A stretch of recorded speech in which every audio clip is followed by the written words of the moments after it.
Une puce est beaucoup plus rapide que tu ne le penses. Elle peut accélérer plus vite encore que la navette spatiale américaine. Une puce qui saute peut atteindre des hauteurs vertigineuses allant jusqu'à 10 cm en seulement 1 milliseconde, ce qui est incroyablement rapide. L'accélération est le terme qui désigne le changement de vitesse d'un objet donné sur une période donnée. On la mesure en g. La gravité à la surface de la Terre crée une accélération de 1 g, soit 9,8 mètres par seconde au carré. La navette spatiale américaine accélère à environ 5 g. Mais lorsque les puces sautent, elles subissent une accélération de 100 g. Si la différence est si énorme, c'est parce que le corps de la puce contient un certain type de protéines élastiques semblable à du caoutchouc. Cela permet à l'insecte de stocker et de libérer de l'énergie au moment où il en a le plus besoin. Tu te souviens de ces petites bosses en plastique jaune que tu peux voir sur le bord des quais de gare ? Nous les appelons officiellement des surfaces podotactiles.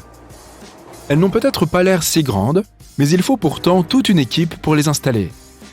D'abord, ils doivent enlever l'ancienne ligne jaune du quai. Ensuite, ils boulonnent temporairement une règle en acier en place. Cela aide les ouvriers à savoir où ils doivent percer les trous. Ils doivent disposer d'un appareil de forage spécial pour créer les trous avec l'espacement approprié. Une fois qu'ils ont terminé tous les trous, une grille d'aspect curieux apparaît sur le sol. Puis les ouvriers commencent à enfoncer des fossettes en plastique, une par une. Ces bosses font partie de la surface d'avertissement du bord de la plateforme. Leur but est d'avertir les personnes malvoyantes qu'elles se sont approchées trop près du bord d'un quai de gare. La foudre a une température incroyablement élevée d'environ 27 760 degrés Celsius, ce qui est 5 fois plus chaud que la surface du Soleil. En général, elle frappe plus de 8 millions de fois par jour dans le monde entier, ce qui représente environ 93 coups de foudre par seconde. Malgré les idées reçues, il est possible que la foudre frappe 2 fois au même endroit. Elle a également tendance à viser les objets isolés, hauts et pointus. Par exemple, l'Empire State Building est frappé jusqu'à 100 fois par an. Fais-tu partie de ces personnes qui associent l'odeur des agrumes à la propreté ? C'est parce que, dans le passé, les gens utilisaient souvent des citrons pour nettoyer leur maison. Leur jus contient de l'acide citrique qui dissout le calcaire et aide à redonner de l'éclat à des objets comme les casseroles en cuivre. C'est pourquoi les gens extrayaient l'huile de citron du zeste et l'utilisaient dans les cires pour bois. Même après l'apparition sur le marché des détergents commerciaux et des crèmes nettoyantes, les gens ont encore préféré ajouter de l'huile de citron en raison de son parfum agréable. Boeing utilise des pommes de terre pour travailler à l'amélioration de son système Wi-Fi en vol. On ne peut pas faire asseoir des gens pendant des jours pour tester de nouveaux systèmes Wi-Fi. Mais ils ont quand même besoin de quelque chose qui puisse imiter les conditions des passagers sur un vol. Alors, pourquoi ne pas prendre des pommes de terre ? C'est un choix parfait, car, en raison de leur teneur en eau et de leur composition chimique, ces légumes absorbent et réfléchissent les signaux des ondes radio de la même manière que notre corps. Tu vois peut-être les nénuphars comme de jolies choses délicates qui flottent paisiblement à la surface de l'eau comme des feuilles. Il est difficile de croire qu'une feuille de ce genre peut supporter un poids de 32 kg. C'est le poids d'un grand chien, comme le berger bergamasque ou le bouvier bernois. Mais si tu veux qu'un nénuphar puisse supporter ce poids, tu dois le répartir uniformément sur la surface de la feuille. Par exemple, en plaçant une feuille de contreplaqué sur le nénuphar. Même un seul T-Rex peut sembler plutôt effrayant, non ? Imagine maintenant 2,5 milliards de ces féroces rois des dinosaures errant dans différents endroits de la Terre. Les scientifiques pensent que c'est le nombre total de T-Rex qui ont probablement parcouru notre planète autrefois. Mais ils n'ont pas tous existé en même temps. Il y a eu plus de 127 000 générations de ces dinosaures sur quelques millions d'années. Ça fait quand même peur. La Lune est très loin de nous. Mars, Saturne et Jupiter sont encore plus loin. Le système solaire est immense. Notre galaxie, la Voie lactée, est encore plus grande. Et n'oublie pas qu'il existe de nombreuses autres galaxies que nous ne trouverons probablement jamais, même si les scientifiques découvrent sans cesse de nouveaux objets spatiaux. Mais seulement 5% de l'univers est visible. Cette partie visible comprend les planètes, les lunes, les étoiles, les galaxies et d'autres corps spatiaux. Nous ne pouvons pas voir le reste de l'univers et nous n'avons aucune idée de ce à quoi il pourrait ressembler. Une énorme partie de l'univers, plus de 70%, est constituée d'énergie sombre. La matière noire en représente 25%, mais c'est quelque chose que les gens ne peuvent pas détecter. La matière noire n'interagit pas avec la matière ordinaire. Elle est également invisible et n'émet pas de lumière, ni aucune forme de rayonnement électromagnétique. Mais les scientifiques pensent qu'elle existe en raison de certains effets gravitationnels inhabituels que connaissent les galaxies et les amas de galaxies. Par exemple, selon les lois de la physique, Les étoiles situées au bord d'une galaxie spirale en rotation sont censées tourner beaucoup plus lentement que celles qui sont proches du centre de cette dernière. Le centre d'une galaxie est un endroit où se concentre la plus grande quantité de matière visible. Mais les étoiles voyagent à peu près à la même vitesse, quelle que soit leur position dans le disque galactique. Et cela prend tout son sens si l'on suppose que les étoiles situées au bord d'une galaxie sont sous l'effet gravitationnel d'une masse invisible.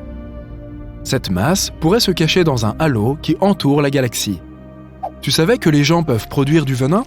Eh bien, évidemment, pas pour le moment. Mais techniquement, c'est quelque chose que les humains pourraient faire. Tous les reptiles et les mammifères sont capables de le faire. Nous voyons surtout cette capacité chez des créatures comme les serpents, les araignées ou les lorilans, qui sont les seules espèces de primates venimeux que nous connaissons. Les biologistes ont découvert un passé génétique commun entre le venin et la salive, ce qui signifie que les reptiles venimeux et les mammifères ont un lointain ancêtre commun. Les glandes salivaires sont comme des bols vides, tandis que les glandes à venin sont ces mêmes bols remplis de venin. Il ne nous manque pas de mécanismes ou de gènes spéciaux. Nous n'avons pas de protéines spéciales qui pourraient nous aider à remplir ces bols. Cela signifie que tout ce qui possède des glandes salivaires peut potentiellement devenir venimeux, de la souris à l'homme. Il y a une raison pour laquelle nous apprécions tous l'odeur de la pluie. Cette odeur a même un nom spécial, pétrichor. L'eau n'a pas d'odeur particulière. Mais lorsqu'il pleut, l'air se remplit d'un arôme agréable.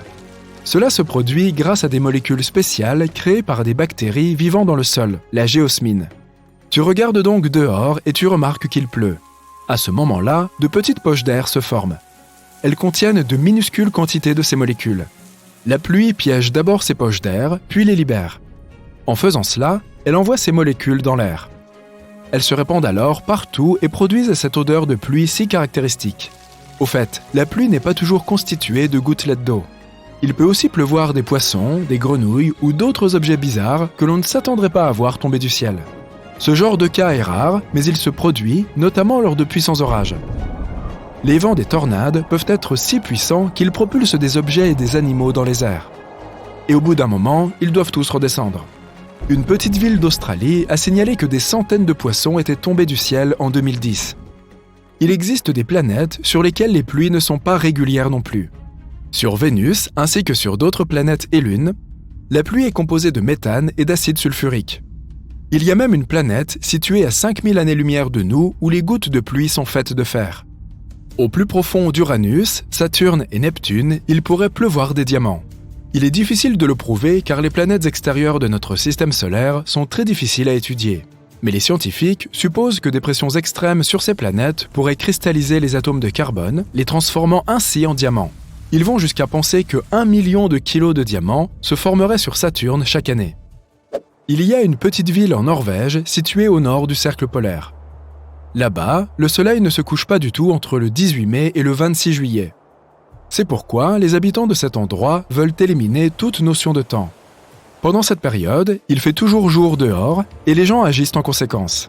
Si tu vas sur place et que tu te promènes au milieu de la nuit, disons à 2h du matin, tu peux voir des gens jouer au football, tondre leur pelouse, peindre leur maison ou se baigner. Normal quoi. L'homme n'utilise qu'un faible pourcentage de la quantité totale d'eau présente sur notre planète. Il est vrai qu'environ 71% de la surface de la Terre est couverte d'eau, mais nous ne pouvons utiliser que 0,3% de cette eau. Le reste se trouve dans les calottes glaciaires, les glaciers, les océans, le sol ou flotte dans l'atmosphère de la planète, ce qui signifie qu'elle ne nous est pas accessible.